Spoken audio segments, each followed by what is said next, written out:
आजको यो भिडियोमा हामी चाहिँ थर्ड लेक्चरमा चाहिँ हामी खको जाति, भाषा, धर्म, पेसा, रहन सहन र चाडपर्वको बारेमा चाहिँ हामी डिस्कस गर्नेछौँ हैन।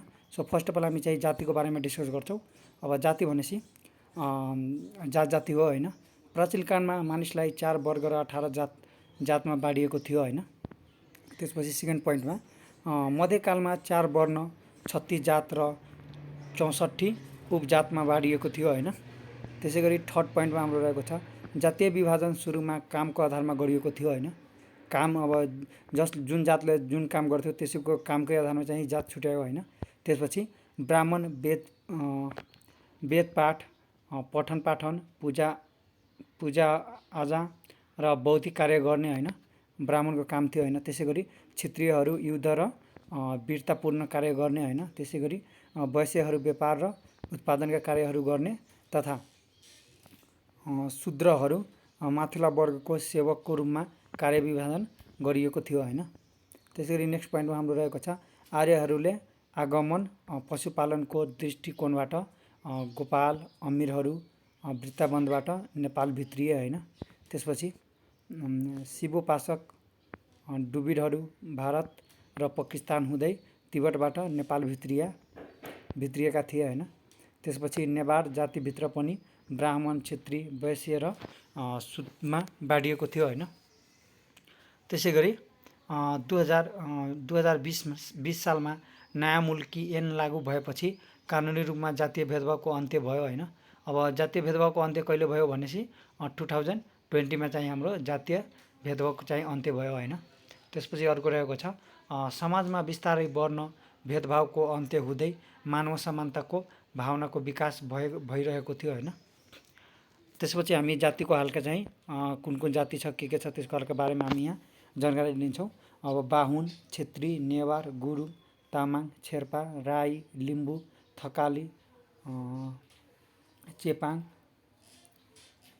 भाखाडी, कास्थ, राजपूत, तराई ब्राह्मण, बङ्गाली, चुरौटे, ठकुरी, बनिया, सुद्दी, कलवार, लेप्चा, सन्यासी, हलुवाई, मगर, धिमाल, सुनवार, राजवंशी, दराई, तेल्ली, गनगाई, जिरेल, गाइने, भोटे, कुमाल, कानु, कुशवाहा, हमाई, यादव, सिख, कामी, राउटे, कुर्मी, दनुवार, राजबहर, सार्की, धानुक, केवट, धामी, माझी, मुसलमान, राजी, बोटे, धोबी, बादी, मल्लाह अनि त्यसैगरी हाम्रो खटबी, चमार अनि दुसाद अनि मुसहर आदि यति चाहिँ हाम्रो जाति रहेको छ हैन। जातिको बारेमा चाहिँ हामी हेरिसक्यो हैन। सो अब चाहिँ हामी भाषाको बारेमा पनि हल्का जानकारी लिनेछौँ। अब भाषामा भनेपछि प्राचीन कालमा संस्कृत ब्राह्मण वर्णका मानिसहरूको साथै सरकारी कामकाजको भाषाको रूपमा थियो हैन। भनेपछि पहिला चाहिँ हाम्रो प्राचीन कालमा संस्कृत भनेको ब्राह्मणहरूले चाहिँ युज गर्ने गर्थ्यो हैन। त्यसैगरी हाम्रो सरकारी कामकाजको लागि पनि संस्कृत भाषा नै उपयोग गर्थ्यो हैन। त्यसपछि र किराँत भाषामा सामान्य थियो हैन। किराँतमा चाहिँ संस्कृत भाषा सामान्य थियो हैन। त्यसपछि अर्को पोइन्ट रहेको छ हाम्रो मध्यकालमा पनि संस्कृति भाषाको स्थान उच्चै रहेको थियो हैन। पहिलादेखि नै चाहिँ हाम्रो संस्कृत भाषा भनेको उच्च तहमा रहेको छ हैन। त्यसैगरी अर्को रहेको छ 14 शताब्दीतिर नेवारी भाषाले उच्चता प्राप्त गर्यो। भनेपछि 14 शताब्दीतिर हाम्रो नेवारी भाषा चाहिँ अलि उच्च तहमा आयो हैन। बिस्तारै चाहिँ संस्कृत भाषा चाहिँ लुप्त हुँदै गयो हैन। भनेपछि त्यो मान्छेहरू चाहिँ उपयोग गर्न छोड्यो हैन। अनि त्यसपछि मध्यकालको उत्तरार्धतिर नेवारी भाषा सरकारी माध्यम बन्यो हैन। त्यसपछि मध्यकालको उत्तरार्धतिर चाहिँ हाम्रो नेवारी भाषा चाहिँ हाम्रो सरकारी भाषाको माध्यममा चाहिँ उपयोग हुन थाल्यो हैन। त्यसपछि अर्को पोइन्ट रहेको छ मध्यकालमै खस राज्यमा नेपाली भाषाले सरकारी भाषाको स्थान पाइसकेको थियो। भनेपछि मध्यकालमै चाहिँ हाम्रो नेपाली भाषा चाहिँ हाम्रो सरकारी भाषा चाहिँ बनिसकेको थियो हैन। त्यसपछि हाम्रो अर्को पोइन्ट रहेको छ प्रताप मल्लले हलमान ढोका स्थित शिलालेख 15 भाषामा लेखेका थिए। प्रताप मलले चाहिँ हलमा ढोकाको चाहिँ हाम्रो शिलालेखमा चाहिँ 15वटा भाषा चाहिँ लेखेको थियो होइन। त्यसपछि अर्को रहेको छ हाम्रो आधुनिक कालमा संस्कृत भाषाको स्थान गिर्दै गई नेपाली भाषाले राष्ट्रिय भाषा एवं सरकारी कामकाजको भाषाको रूपमा स्थापित भयो। अब अहिलेको चाहिँ आधुनिक कालमा चाहिँ भनेपछि हाम्रो संस्कृत भाषा भनेको अलि चाहिँ लोप हुँदै गयो होइन, त्यसको चाहिँ स्थान चाहिँ गिर्दै गयो। त्यसपछि नेपाली भाषाले चाहिँ हाम्रो राष्ट्रिय भाषा भयो होइन, पुरै सरकारी कामकाजको लागि हाम्रो चाहिँ नेपाली भाषा उपयोग हुन थाल्यो होइन। त्यसपछि नेपालमा बोलिने नेपाली, नेवारी, मैथिली आदि भाषाहरूमा साहित्यको समेत विकास भएको छ। त्यसैगरी अर्को पोइन्ट रहेको छ नेपालमा बोलिने सबै मातृभाषाहरू राष्ट्रभाषा मानिएको छ। अब हाम्रो नेपालमा चाहिँ जति चाहिँ मातृभाषाहरू छ नि त्यो सबैले चाहिँ हामी राष्ट्रभाषा मानिएको छौँ होइन।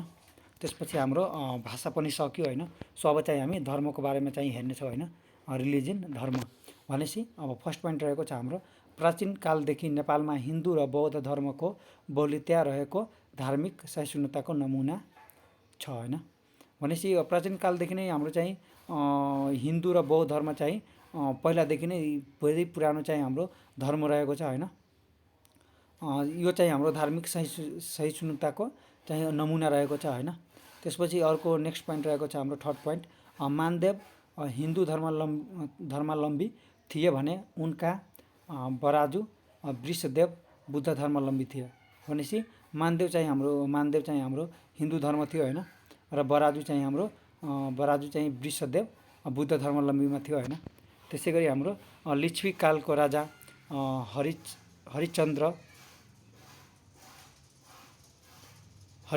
हरिद्रित वर्मा चाहिँ हाम्रो वैष्णव धर्मलाई राजकीय धर्म भनेका थिए र अंशु वर्मा चाहिँ हाम्रो पशुपत धर्मलाई चाहिँ हाम्रो राजकीय धर्म मानेका थिए। त्यसै गरी हाम्रो राजा नरेन्द्र देव चाहिँ हाम्रो शिवापासक भए पनि आफ्नो राजसिंहासनमा बुद्धको प्रतिभा राखेका थिए।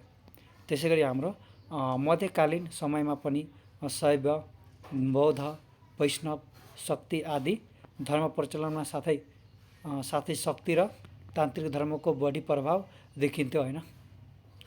मध्यकालमा चाहिँ हाम्रो शैव, बौद्ध, वैष्णव, शक्ति आदि धर्मको प्रचलनको साथै शक्ति र तान्त्रिक धर्मको पनि हाम्रो बढी प्रभाव थियो होइन। त्यसै गरी हाम्रो मन्दिर र मूर्तिहरूको निर्माण प्रशस्ति भएको पाइन्छ होइन। त्यसपछि लास्ट पोइन्ट हाम्रो रहेको छ आधुनिक कालमा धार्मिक सहिष्णुताको भावना झन बढ्दै गएको देखिन्छ होइन। त्यसपछि अब हामी चाहिँ 2058 र 68 होइन, अब 68 को चाहिँ यहाँ डाटा रहेको छैन होइन। सो हामी 58 को डाटा चाहिँ हेर्नेछौँ होइन। अब यसमा भनेपछि धर्म चाहिँ हाम्रो दिएको छ होइन। अब हिन्दू धर्म चाहिँ 2058 को अनुसार चाहिँ हाम्रो 80.62 थियो होइन।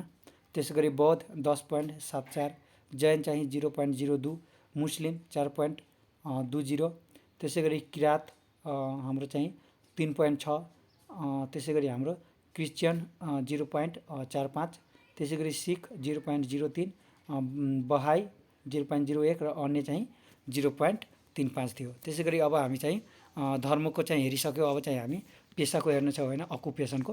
अब फर्स्ट पोइन्ट रहेको छ हाम्रो नेपालको प्रमुख पेसा प्राचीन कालदेखि नै कृषि रहेको छ। भनेपछि हाम्रो नेपालको चाहिँ हाम्रो प्राचीन कालदेखि नै चाहिँ हाम्रो मेन चाहिँ हाम्रो पेसा भनेको कृषि नै हो होइन।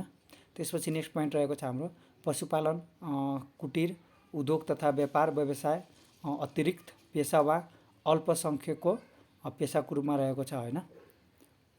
त्यसै गरी नेक्स्ट पोइन्ट रहेको छ मध्यकालमा मूर्तिकला, वास्तुकला क्षेत्रमा विकास हुन थाल्यो होइन। त्यो मध्यकालदेखि नै हाम्रो चाहिँ मूर्तिकला, वास्तुकलाहरूको चाहिँ विकास हुँदै गयो होइन। त्यसै गरी हाम्रो तिब्बत भारतबीच व्यापार व्यवसायको विकास हुँदै गएको छ।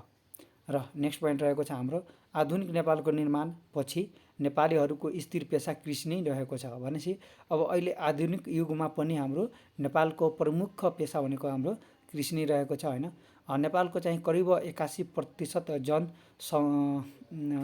जति जनसमुदाय चाहिँ कृषि पेसामा नै संलग्न रहेको र यसबाहेक सरकारी सेवा, निजी तथा सामाजिक सेवा, स्कुल, कलेज, अस्पताल आदि चाहिँ पेसागत रूपमा पनि अँगालिएको छ। अनि नेक्स्ट पोइन्ट हाम्रो रहेको छ बढ्दो शहरीकरणसँगै पेसागत विशिष्टकरण पनि बढ्दै गएको छ। सो भनेपछि हाम्रो यो पेसाको थियो होइन। सो अब चाहिँ हामी रहनसहनको अलि हेर्छौँ होइन। कल्चर भनेको भनेपछि रहनसहनमा भन्दाखेरि हाम्रो नेपालको रहनसहन जन्म, विवाह, मृत्यु, संस्कार, लवाइ खवाइ आदिमा विभिन्न तत्त्व जस्तै हाम्रो आर्थिक स्थिति, वातावरण, परम्परा, भौगोलिक स्थितिले पनि प्रभाव पारेको हुन्छ होइन। यिनै आधार तत्त्वहरूले हिमाली, पहाडी र तराईका मानिसहरूको रीतिरिवाज र परम्परा निर्देशित छन्। त्यसै गरी हाम्रो नेक्स्ट पोइन्ट रहेको छ, जन्मदेखि मृत्यु पर्यन्त आफ्नो परम्परा वा संस्कारको अनुसरण गर्ने गरिन्छ। अब आफ्नो चाहिँ त्यसको रहनसहन छ होइन। अब जन्मदेखि मृत्युसम्मको आफ्नै चाहिँ परम्परा संस्कार चाहिँ सबैको बेग्लै बेग्लै हुन्छ होइन। त्यसपछि अब चाहिँ एउटा यता लास्ट पोइन्ट रहेको छ हाम्रो, परिवारमा मिलेर बस्ने पनि एउटा रीति नै हो होइन। भने मध्यकालमा संयुक्त परिवारको चलन थियो होइन। पहिलाको चाहिँ हाम्रो मध्यकालतिर संयुक्त परिवारको चलन थियो होइन। पुरै चाहिँ ठुलो परिवार चाहिँ हामीले मिलेर बस्ने चाहिँ त्यस्तो चलन थियो होइन। अब नेवार जातिमा अझै पनि संयुक्त परिवारको प्रचलन भए पनि बिस्तारै सानो परिवारको धारणाको विकास हुँदै गएको छ। पहिला चाहिँ हाम्रो नेवार जातिमा पनि अब संयुक्त परिवार नै बस्ने चलन थियो, तर बिस्तारै अब चाहिँ एकल परिवारको चाहिँ विकास चाहिँ हुँदै गएको छ होइन। प्रायःजसो मानिसहरू अब चाहिँ त्यति धेरै मान्छेमा चाहिँ बस्न रुचाउँदैन होइन। सो अब चाहिँ हामी चाडपर्वको बारेमा हेर्नेछौँ होइन। अब चाडपर्व भनेपछि फेस्टिभल होइन। फर्स्ट पोइन्ट हाम्रो रहेको छ, सुरुमा चाडपर्व धार्मिक भावनाबाट प्रेरित भएर र परिवार आफन्तजनबीच मनोरञ्जन गर्ने उद्देश्यले मनाउँदै आएको पाइन्छ। भनेपछि चाडपर्व हाम्रो चाहिँ धार्मिक एउटा भावनाबाट चाहिँ प्रेरित भएको छ होइन। त्यसै गरी आफ्नो परिवारमा चाहिँ आफन्त बिचको चाहिँ मनोरञ्जन गर्ने, इन्जोय गर्ने होइन, त्यस्तो उद्देश्यले चाहिँ हामी पर्व चाहिँ मनाउने चाहिँ आइरहेको छौँ होइन। त्यसपछि नेक्स्ट पोइन्ट रहेको छ हाम्रो, विभिन्न चाडबाड विभिन्न कालखण्डमा सुरु भएको सुन्न पाइन्छ होइन।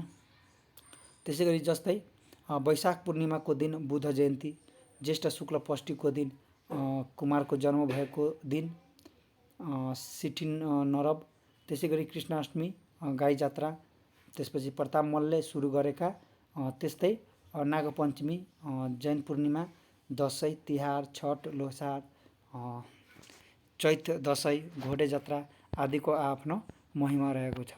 अब हामी हल्का हल्का चाहिँ त्यही चाडपर्वहरूको बारेमा हल्का हेर्छौँ होइन। भनेपछि दसैँ आश्विन चाहिँ शुक्ल पक्ष प्रतिपदादेखि दशमीसम्म हुन्छ होइन। त्यसै गरी तिहार कार्तिक कृष्ण त्रयोदशीदेखि कार्तिक शुक्ल द्वितीयासम्म हुन्छ होइन। अनि हम पूजा भनेपछि शुक्ल प्रतिपदाको दिन दिनहुँ दया भिन्तुना पनि हुन्छ होइन। त्यसपछि हाम्रो बुद्ध जयन्ती छ, वैशाख पूर्णिमाको दिन हुन्छ होइन। त्यसपछि ईद भनेको हाम्रो पैगम्बर हजरत इब्राहिम र उनको पुत्र इस्लामको सम्झनामा चाहिँ हजरत सम्बन्धको 9औँ महिना रमजानमा चाहिँ रोजा चाहिँ बस्ने गर्छ होइन। यो चाहिँ हाम्रो भनेपछि मुस्लिमहरूको चाहिँ ऊ छ होइन। अनि त्यसपछि त्यसको चाहिँ हाम्रो 2.5 महिनापछि चाहिँ जिलहिला महिनाको 10 गते बकरिद चाहिँ मनाउँछन् होइन। त्यसपछि छठ कार्तिक शुक्ल पक्षको पश्चिमीमा सूर्यको उपासना, पष्ठीको अस्ताउँदै गरेको र भोलिपल्ट उदाउँदै गरेको सूर्यलाई अर्घ दिई र साँझमा स्वेटर पकाएर खिचर पकाएर खाना खुवाउने गरिन्छ होइन। त्यसपछि भीमरथारोहण चाहिँ 77 वर्ष 6 महिना 6 दिन बुढो पास्नी यताको बुझेन होइन। सो हामी स्किप गरिदिन्छौँ, केही छैन। त्यसै गरी यो भिडियोमा चाहिँ हामी यति राख्छौँ होइन। अब बाँकी चाहिँ नेक्स्ट भिडियोमा हेर्नेछौँ।